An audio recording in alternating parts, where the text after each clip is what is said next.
aí, gente, tudo bem? Sejam bem-vindos a mais um vídeo do Parabólica. Eu sou o Pedro Renault, professor aqui do Parabólica. Estamos começando a semana, hoje, segunda-feira, para quem tá ligado no nosso horário, nossa agenda, cronograma. Hoje é dia de História Geral e hoje a gente tá falando muito de século XX, a gente vai falar de independência da Índia, que aconteceu lá em 1947, um fato muito importante para a história do mundo e também cobrado. No final, nós faremos, a Nina tá latindo lá na sala, não vou parar por conta disso, mas no final nós faremos uma questão já cobrada em Enem, muito interessante, sobre a independência da Índia, certo? Então, perdendo a minha voz aqui, lógico, né? Acabei de acordar, né, por isso, de manhãzinha, vocês estão vendo minha cara de sono. Já se inscreve no canal e curte esse vídeo, porque ajuda o canal a crescer. Quem sabe chegamos aos 300 mil inscritos aí em breve. Temos história geral, amanhã é história do Brasil, né? Falaremos de Rodrigues Alves, o próximo presidente aí da nossa lista aí que a gente está estudando, na República Velha. Tem sociologia, filosofia, tem muita coisa aqui. Vamos falar da independência da Índia.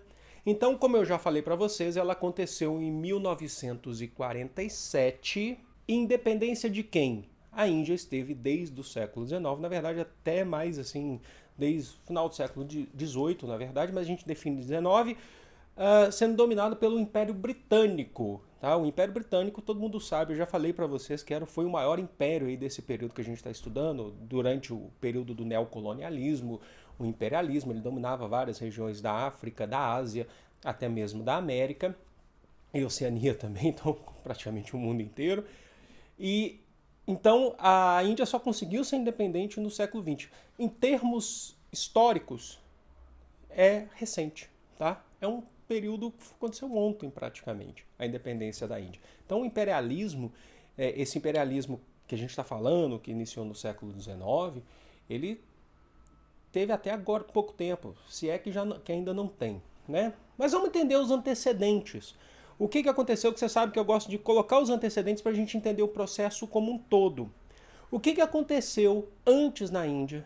Né? Qual é o processo que favoreceu aí para a gente ter uma independência no século XX? A gente vai começa falando lá do século XIX mesmo, onde a gente teve uma revolta no ano de 1857, que vai até 1858, chamado de Revolta dos Cipaios. Para entender, para esclarecer para vocês, cipaios eram soldados indianos que serviam o Império Britânico, por isso chama-se Revolta dos Cipaios. Esses cipaios, esses soldados, vão se revoltar contra o Império Britânico. E qual que é o contexto dessa revolta? Primeiro vamos entender o contexto da colonização inglesa lá no século XIX. Quem colonizava a Índia, grande parte da Ásia, nesse caso a gente está falando de Índia, não era o Estado britânico diretamente. Existia uma empresa colonizadora que fazia todo o processo da logística na Índia, que a gente já falou várias vezes de várias empresas, essa é uma delas, chamada de Companhia das Índias Orientais Britânicas. Tinha as companhias holandesas também. É como se fosse uma empresa privada que colonizava, que extraía recursos da região. Então não era o Estado direto, o Estado permitia com que essa empresa privada fizesse isso. E aí o Estado cobrava impostos dessa empresa. Então os cipaios, eles trabalhavam para as tropas dessa empresa, Companhia das Índias Orientais Britânicas, certo? E vamos entender. Como que era o processo de colonização? No nosso vídeo sobre imperialismo, eu explico os vários tipos de colonização do imperialismo. A Índia era colonizada num sistema chamado de protetorado, que é muito importante. A Companhia das Índias Orientais Britânicas, ela não governava as várias regiões da Índia, tá? Que não era um país gigantesco. Hoje é um país gigantesco, mas tinham várias regiões que eram independentes. A companhia não governava. Ela deixava as regiões ali de dominação manterem sua autonomia, os seus próprios governos, só que esses governos eles estavam sempre sendo vigiados pela companhia, que prestava apoio diplomático e apoio militar para esses estados, certo? Então, o sistema de protetorado é uma ocupação indireta, tá? É assim que a companhia colonizava a Índia. Então deixava lá as partes, né, as regiões da Índia eram autônomas, tinham seus governantes e que pagavam impostos, que recebiam apoio militar da Companhia das Índias Orientais Britânicas. Só que algumas coisas aconteceram para a gente ter essa revolta chamada de Revolta dos Cipaios. Primeiro, a companhia começou a desenvolver uma doutrina na Índia chamada de doutrina de preempção. Era comum com que os governantes das regiões que viviam na Índia, assim que eles morriam, o sistema lá era assim, eles passavam o governo para os herdeiros. E essa doutrina de preempção fazia com que a Companhia das Índias Orientais, ao invés de deixar passar para os herdeiros, ela começou a definir quem que seriam os próximos governantes. Então ela tirava o poder dos governantes locais. Então ela não estava agindo como seria de fato um protetorado. Ela passou também a proibir o casamento entre crianças, que era uma tradição indiana, as crianças, pessoas muito jovens se casavam, e também passou a proibir ritos de uma tradição milenar indiana chamada de sati, que consistia onde, quando o marido ele falecia, a viúva ela era cremada junto com o marido, sabe? Ela morria junto com o marido. A Companhia das Índias Orientais Britânicas passou a proibir essas culturas locais que aconteciam nas Índias. Mas talvez o fato mais marcante dessa revolta, o motivo mais marcante, tem a ver com a questão religiosa.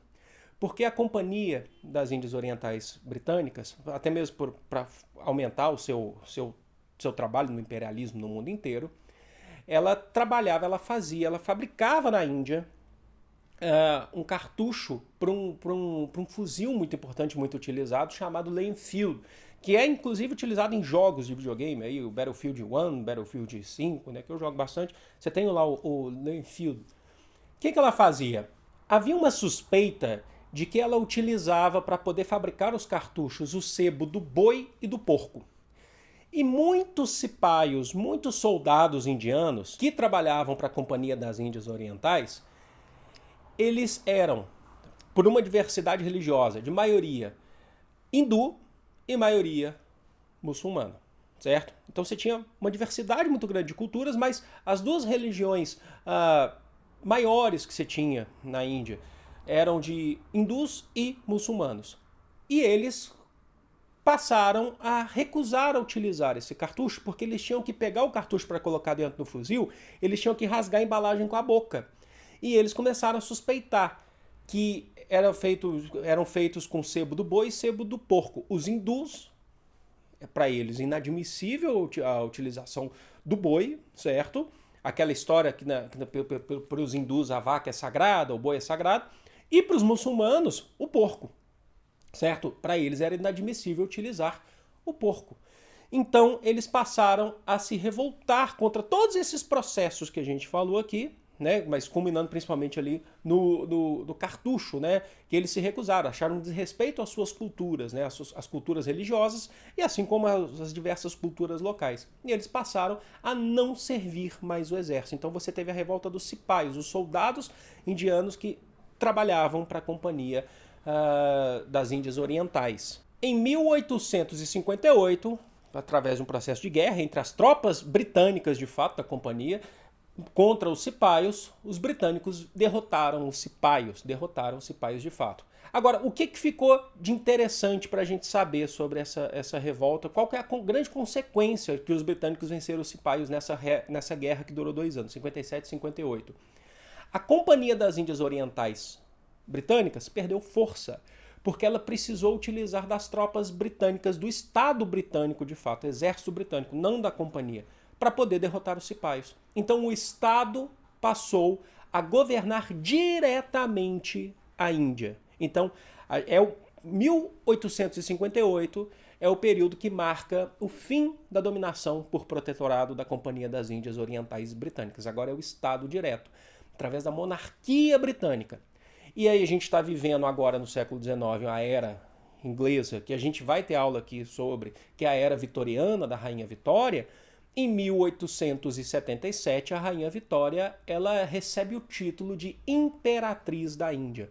Então, Agora nós estamos falando do Estado britânico governando diretamente através de um vice-rei que ele definiu que ia colocar lá, a Rainha Vitória estabeleceu lá, vai ter um vice-rei que vai governar a Índia. Não é mais uma governança indireta, agora é direta pela Grã-Bretanha, pelo Império Britânico. E é aqui que a Índia passa a perder grande parte de sua cultura por conta da ocidentalização. Através de uma governança direta, o período da Rainha Vitória, a gente conhece o período da Rainha Vitória, a era vitoriana, por um período de grande modernidade da Inglaterra e de seus domínios, certo? De revolução industrial muito forte, que é a segunda revolução industrial, e a Índia passa a participar desse processo. Então, a gente vai ter criação de indústrias na Índia, a gente vai ter a criação de sistema ferroviário, sistema de estradas, vão criar escolas e universidades para ambos os sexos, né? Então a gente vai ter universidades onde homens e mulheres vão frequentar ao mesmo tempo, tá? E escolas também, o que na cultura indiana eles não faziam isso, tá? Principalmente pelos muçulmanos, escolas para homens, mulheres tinham outras funções. Então, há um processo de ocidentalização e tudo isso, não sou eu, não estou julgando aqui, mas tudo isso vai mexendo com as culturas que vão falar. A gente precisa resistir de alguma forma, porque a cada ponto eles estão tentando ocidentalizar a nossa região, a Índia, desrespeitando as nossas culturas, né? E o marco disso tudo, o ponto máximo disso tudo vai ser quando a Inglaterra vai estabelecer que o inglês será a língua oficial, sendo que a Índia tinha mais de 200 línguas sendo faladas, várias culturas. Então vão estabelecer lá que o inglês vai ser a língua oficial, que vai ser ensinada nas escolas, e é uma língua única para todos. Isso tudo vai mexendo com as culturas que vivem ali na região. E é aí que no século XX duas figuras importantes vão entrar em cena. Jawaharlal Nehru e o mais famoso, Mahatma Gandhi, certo? Que vão começar a organizar a resistência dos indianos contra o Império Britânico. E começa já lá em 1919 com a proposta do Gandhi de fazer uma greve geral na Índia, que vai atingir principalmente o setor dos transportes. Não vamos mais utilizar os transportes, vamos gerar aí um déficit econômico para a Inglaterra, que dominava o transporte na Índia. Então, várias pessoas pararam de utilizar o transporte, gerando um saldo devedor aí para a Inglaterra. Mas eles vão além. O Gandhi, na década de 30, passa a pregar um sistema que a gente vai chamar um tipo de resistência de desobediência civil. Vamos desobedecer às leis impostas pelo Estado britânico, desobedecer de forma geral todas as leis que eles forem impor para a gente vai desobedecer. E é nesse processo que a independência da Índia ficou conhecida por essa característica, por ser uma independência pacífica. Pacífica por parte dos indianos, por parte dos britânicos, não, eles utilizaram da violência. Mas os indianos, eles partiram para a desobediência. A gente não reage, a gente não bate, a gente não utiliza armas, a gente só não se move, a gente não se movimenta. Tá? Então o Gandhi ele ficou muito famoso por isso. Ele era um advogado e começou a se tornar um grande líder para a população indiana em geral. Então, o que a gente tinha nesse processo de desobediência civil? Desrespeitar as leis como um todo, não utilizar produtos britânicos, fazer greve de fome, sim, fazer greve de fome, não votar nos representantes britânicos, não participarem do processo eleitoral que estava acontecendo na Índia, imposto pelos britânicos, e o mais conhecido, que vai ser a Marcha do Sal. O sal era um produto de monopólio britânico, onde os indianos só poderiam comprar o sal dos britânicos. O que os indianos fizeram? Eles passaram a refinar o próprio sal e começaram a vender o sal, desobedecendo às normas britânicas do monopólio do sal. O que vai acontecer por conta disso, dessa desobediência civil, porém pacífica? O Gandhi vai ser preso. E atenção, a prisão do Gandhi é considerado um grande marco para o processo de independência da Índia, porque a sua prisão foi considerado um ato heróico, um ato de resistência. E passa daí, todos aqueles indianos que passam a ser presos pelos britânicos são considerados atos heróicos. certo? Então, se o pai é preso, ele vira um orgulho para a família. Se o irmão, a irmã são presos, é um orgulho para a família, porque estão fazendo valer a desobediência civil. É melhor ser preso do que atuar para os britânicos, tá? Então, era um ato que acabou se tornando normal. Os britânicos prendiam, porque não conseguiam fazer os indianos trabalharem para eles. Então, prendiam eles. E dentro da prisão você tinha condições precárias dentro da prisão, mas eles aguentavam, eles faziam até greve de fome dentro da prisão. A Grã-Bretanha não sabe mais o que fazer, porque não há o que fazer para esse povo trabalhar. O Gandhi atingiu milhões de pessoas, na verdade, na Índia.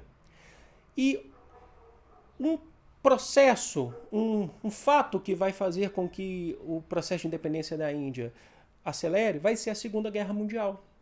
Porque de 1939 a 1945 teve a Segunda Guerra Mundial. Os ingleses precisavam dos britânicos, dos indianos. Precisavam para eles trabalharem, para eles servirem exército, para defenderem territórios britânicos na Segunda Guerra Mundial. E os indianos não atuavam. E aí acaba que os ingleses também, preocupados com outras frentes de batalha na Segunda Guerra Mundial, eles perderam muita força na Índia. Perderam muita força durante a Segunda Guerra Mundial, certo? Então, quando acaba a Segunda Guerra Mundial, por conta dessa força que eles perderam, eles tiveram que cuidar de outros territórios, pensar em outros tipos de políticas, isso vai acelerar o processo de independência da Índia. O Gandhi, com seu grupo, né, seus milhões de seguidores, vão se aliar ao Exército Nacional Indiano, que era um exército que lutava pela independência, detalhe, não eram cipais mais, o Exército Nacional Indiano, e eles vão continuar lutando pela independência até o ponto que as tropas britânicas, o governo britânico da Inglaterra, né, não vão mais ter o que fazer e vão ter que assinar a independência da Índia, vão ter que aceitar um acordo de assinatura da independência da Índia, porque é um território que eles não vão conseguir mais fazer com que o povo trabalhe, não vão conseguir fazer render, porque os indianos não trabalham para eles. E nesse processo, então, a gente vai ter a independência da Índia e vai ter a independência do Paquistão, porque muitos muçulmanos já estavam vivendo no Paquistão. Então a gente vai ter a criação aí de 2 estados independentes. A Índia, em 1950, vai ter a sua primeira constituição indiana, de fato, agora sem a presença dos britânicos. E o primeiro-ministro, vai se tornar um sistema parlamentar, vai ser o Nehru, que era aquela personalidade, aquela presença política que estava atuando do lado do Gandhi. O Gandhi se tornou um grande líder, um grande exemplo para os indianos, um líder espiritual, um grande conselheiro, só que ele vai ser assassinado no ano de 1948. Ele vai ser assassinado por um outro indiano, tá? Não era por um britânico, mas por um indiano nacionalista, chamado de Nathuram Godse, que assassinou Gandhi, e ele explicou no seu julgamento por que ele fez isso, porque após a independência da Índia, o Gandhi disse que a Índia ele defendia uma política que a Índia tinha dívidas com o Paquistão, porque o Paquistão contribuiu também, que ele estava buscando a independência. A maioria na Índia era hindu e a segunda grande maioria era de muçulmanos. Grande parte dos muçulmanos viviam na região onde é o Paquistão. E o Gandhi falava que tinha que fazer acordos com o Paquistão, pagar dívidas por conta desse processo de independência. E como Godse, que era o cara que assassinou o Gandhi, ele era um nacionalista indiano, ele discordava, ele dizia que a Índia não tinha que dever nada a ninguém. Ele assassinou o Mahatma Gandhi em 1948, após o processo de independência. Gente, tá aí, espero que vocês tenham entendido, espero que vocês tenham compreendido esse processo de independência, de uma desobediência civil de forma pacífica pregado pelo Gandhi e os indianos em geral, né, como que foi esse processo de não trabalhar e fazer com que os britânicos desistissem de fato de colonizar a Índia. Espero que vocês tenham gostado. E eu estava quase esquecendo, mas a gente tem que fazer aqui uma questão que eu falei para vocês, né? Vamos então fazer essa questão. Caiu no Enem de 2012, tá? Para quem quiser saber. Eu já estava quase fechando o vídeo, esqueci que tinha questão aqui. Fica aí, gente, desliga não. Vamos lá, aqui a gente tem uma imagem de vários indianos e, ao que tudo indica, tem um britânico prendendo o Gandhi, certo? Vocês já estão vendo na tela, lógico, o Gandhi é o cara que está preso aí nessa cela. A questão é bem rápida. O cartoon publicado em 1932 ironiza as consequências sociais das constantes prisões de Mahatma Gandhi pelas autoridades britânicas na Índia, demonstrando que a prisão do Gandhi demonstrou o quê? A ineficiência do sistema judiciário inglês no território indiano. B. O apoio da população hindu à prisão de Gandhi. C. O caráter violento das manifestações hindus frente à ação inglesa. D. A impossibilidade de deter o movimento liderado por Gandhi. E E. A indiferença das autoridades britânicas frente ao apelo popular hindu. Vamos lá, gente. A alternativa, pausa o vídeo, é a alternativa D, como eu falei para vocês. A impossibilidade de deter o movimento liderado por Gandhi.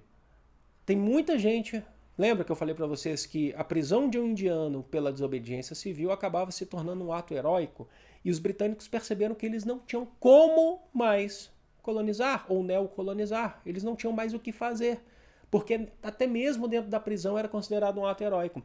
As outras questões chegam a ser até absurdas e bem contrárias ao que a gente já falou. A fala da ineficiência do sistema judiciário inglês. Não, o sistema judiciário funcionava, afinal de contas eles estavam prendendo os que faziam a desobediência civil. A B diz que a população hindu apoiou a prisão de Gandhi. Eles não apoiaram a prisão de Gandhi, é diferente. Eles entendiam como ato heróico pela desobediência civil, mas eles não apoiavam os britânicos a prender Gandhi. A C diz o caráter violento das manifestações hindus. É pacificar. E a E diz a indiferença das autoridades britânicas. Não, eles não ficaram indiferentes. Tanto é que ocorreu a independência. Bom, espero que vocês tenham entendido agora sim. Espero que vocês tenham gostado. Foi muito bacana fazer essa aula e ótima semana a todos. Deixa aí aquela curtida aí, porque ajuda o canal a crescer se vocês entenderam o tema. Grande beijo, amo vocês de coração. Fui, tchau!